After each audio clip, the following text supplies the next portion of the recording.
Το βιβλίο της αγάπης του Χόρχε Μπουκάι μας δίνει τη δυνατότητα να δούμε την αγάπη με μια άλλη ματιά, που θα βοηθήσει τα παιδιά μας να έχουν μια καλή σχέση με τον εαυτό τους και να βάλουν τις βάσεις για να δημιουργήσουν τη δική τους αυτοεκτίμηση και να προχωρήσουν στη ζωή τους.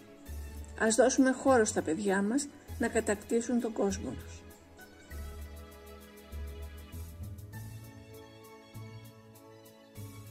Θέλω να με ακούς χωρίς να με κρίνεις. Γιατί το να ακούς και το να κρίνεις είναι δύο πράγματα διαφορετικά και συχνά ασύμβατα. Όταν με ακούς όπως εγώ θέλω να με ακούσεις, ακούς τη φωνή και τα λόγια μου. Όταν με κρίνεις, εσύ όπως όλοι οι άλλοι, ακούς μόνο τα δικά σου λόγια, που καμιά φορά δεν είναι καν δικά σου. Είναι λόγια που φτάνουν σε σένα με τη φωνή όσων σε έκριναν και συνεχίζουν να σε κρίνουν χωρίς να σε έχουν ακούσει πρώτα. Θέλω τη γνώμη σου χωρίς συμβουλές, γιατί οι συμβουλές έχουν ένα άρωμα έπαρσης και αυτό το άρωμα δεν αντιπροσωπεύει τη σχέση που θέλω να έχω μαζί σου. Με ενδιαφέρει η γνώμη σου και την παίρνω σοβαρά υπόψη μου, ειδικά εκείνες τις στιγμές που εγώ ο ίδιος σου τη ζητάω. Θέλω να με εμπιστεύεσαι χωρίς να απαιτείς, γιατί η εμπιστοσύνη σου με κινητοποιεί και μου δείχνει πως δίπλα μου νιώθει σιγουριά και αυτό είναι πολύ σημαντικό για την αυτοεκτίμησή μου. Με κάνει να σκέφτομαι πως πιστεύεις στις ικανότητές μου, για τις οποίες συχνά και εγώ αμφιβάλλω. Όμως οι απαιτήσεις σου με κάνουν να λειτουργώ ανάποδα, ξυπνούν μέσα μου την αντίδραση και με φέρνουν αντιμέτωπο με τη δική σου δύναμη, όχι με τη δική μου. Θέλω τη βοήθειά σου και όχι να αποφασίζεις για μένα. Γιατί δεν μπορώ να κάνω χωρίς τη βοήθειά σου. Είναι πολύτιμη για μένα και την έχω ανάγκη. Ποτέ όμως πριν προσπαθήσω μόνος μου. Οι αποφάσεις μου θα πρέπει να είναι δικές μου. Γιατί πώς αλλιώς θα μπορέσω να αισθανθώ υπεύθυνος για αυτές, για όσα έκανα με αυτές και για όσα πέτυχα χάρη σε αυτές. Θέλω να με προσέχεις χωρίς να με ακυρώνεις, γιατί όπως όλοι έτσι και εμένα μου αρέσει να με νοιάζονται και να με φροντίζουν. Και γιατί καμιά φορά το έχω ανάγκη. Θέλω όμως η φροντίδα να έπεται και όχι να προηγείται. Εγώ είμαι εγώ και όχι κάποιο υποκατάστατο του εαυτού μου. Όταν με ακυρώνεις, είτε συνειδητά είτε εθελά σου, με διώχνεις από τη ζωή σου και έτσι χάνουμε εσύ εμένα και εγώ εσένα. Θέλω να με κοιτάζεις χωρίς να προβάλλεις πάνω μου τον εαυτό σου. Γιατί εγώ είμαι εγώ και εσύ είσαι εσύ. Και όχι δύο αλληλοεξαρτώμενα δεδομένα. Δεν είναι καλό να μ' αφήνεις να βλέπω τον εαυτό μου σε σένα. Αλλά είναι ακόμα χειρότερο να θέλεις να βλέπεις εσύ τον εαυτό σου σε μένα. Να μου αποδίδεις γνωρίσματα δικά σου, να με οθείς να εξερευνήσω όσο εσύ δεν τόλμησες στη ζωή σου και να πιστεύεις πως είσαι το μέτρο όσων μου συμβαίνουν και το φίλτρο των συναισθημάτων μου. Είμαστε δύο και όχι ένας και αυτό μ' αρέσει. Θέλω να με αγκαλιάζεις χωρίς να με πνίγεις. Γιατί η αγκαλιά σου με κάνει να αισθάνομαι ασφαλής και ήρεμος, ενώ η φυλακή της αγκαλιάς σου με κάνει να σφιχτιώ. Έχω ανάγκη τον αέρα στα πνευμόνια μου, ακόμα περισσότερο και από σένα, και ας με πονάει που το λέω. Κλεισμένος στη φυλακή των χεριών σου, δεν μπορώ να κάνω τίποτα, ούτε καν να σ' αγαπώ, καθώς η αγάπη είναι πράξη ελευθερίας. Θέλω να με εμψυχώνεις χωρίς να με σμπρώχνεις. Γιατί όταν με εμψυχώνεις, με βοηθάς να προχωράω μπροστά, ακόμα και στις δύσκολες στιγμές. Τότε που χάνω το κουράγιο μου και νιώθω να φτάνω στα όρια μου. Όμως, ο δικός μου χρόνος συχνά δεν ταυτίζεται με τον δικό σου. Και όταν ενεργώ τη λάθος στιγμή, τα πράγματα δεν βγαίνουν όπως θέλω. Όταν πιέζομαι, τα κάνω όλα λάθος. Όταν με σμπρώχνουν, σκοντάφτω. Και όταν σκοντάφτω και πέφτω, πάντα στο τέλος χτυπάω. Θέλω να με υποστηρίζεις χωρίς να με φορτώνεις. Γιατί έρχονται στιγμές που χρειάζομαι την παρουσία και τη βοήθειά σου. Γιατί δεν είμαι αυτάρκης και σίγουρα δεν είμαι παντοδύναμος. Ούτε εσύ. Και το ξέρω. Όμως, άλλο να ζητάς βοήθεια και άλλο να εξαρτάσαι. Έχω μάθει πως δεν μου χρησιμεύει σε τίποτα να κρατιέμαι από το λαιμό των άλλων και αυτό δεν θέλω να το ξεχάσω.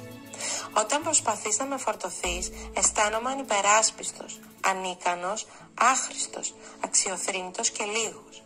Ποτέ δεν μπέρδεψα την αγάπη με τον νύκτο και εγώ αναζητώ την αγάπη σου, όχι τη συμπόνια σου. Θέλω να με προστατεύεις χωρίς ψέματα, γιατί το ψέμα δεν με προστατεύει, μόναχα μου κρύβει μια αλήθεια που μπορεί να με πονέσει. Προστάτεψέ με από τους κινδύνους που δεν γνωρίζω ακόμα, αλλά μη μου τους κρύβεις. Μάθε μου να τους βλέπω, γιατί αν δεν το κάνεις, δεν θα μάθω ποτέ να τους αντιμετωπίζω. Δεν θέλω να είμαι σκλάβος που συμβιβάζεται με το όνειρο της ελευθερίας. Προτιμώ να είμαι αυτός που ξυπνά και παλεύει για την αλήθεια του, ακόμα και αν αυτό του στοιχήσει τη ζωή. Θέλω να με πλησιάζεις χωρίς να εισβάλλεις, γιατί το να είμαστε κοντά είναι μία επιλογή και των δυο μας, ενώ η εισβολή είναι επιλογή εκείνου που εισβάλλει και μόνον.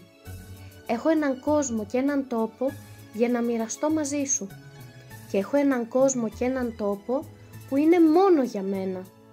Σε αυτόν τον μικρό ιδιωτικό χώρο μπορούν να μπουν μόνο όσοι έχουν προσκληθεί από εμένα και μόνο για τις συγκεκριμένες στιγμές.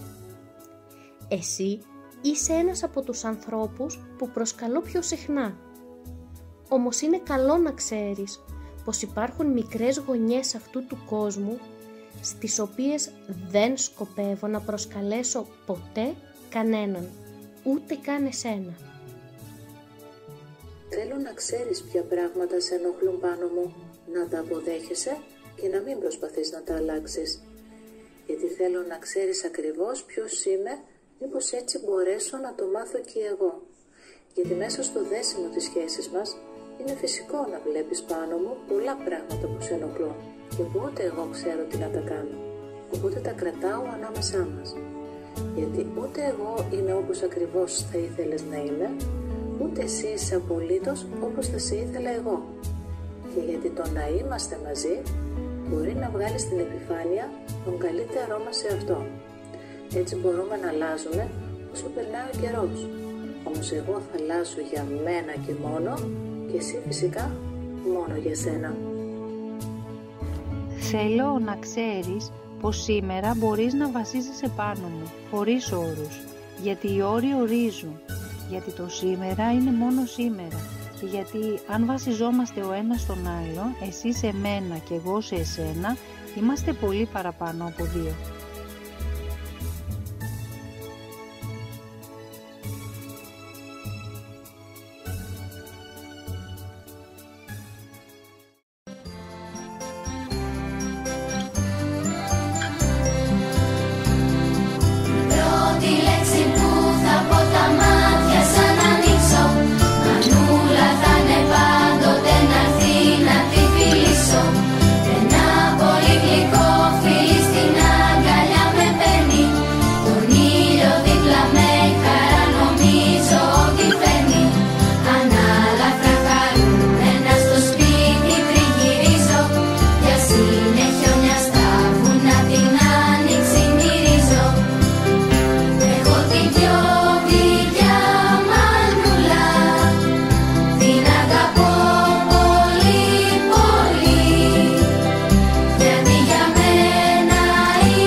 Μια μητέρα μπορεί να πάρει τη θέση όλων των άλλων, αλλά τη δική της θέση δεν μπορεί να την πάρει κανείς.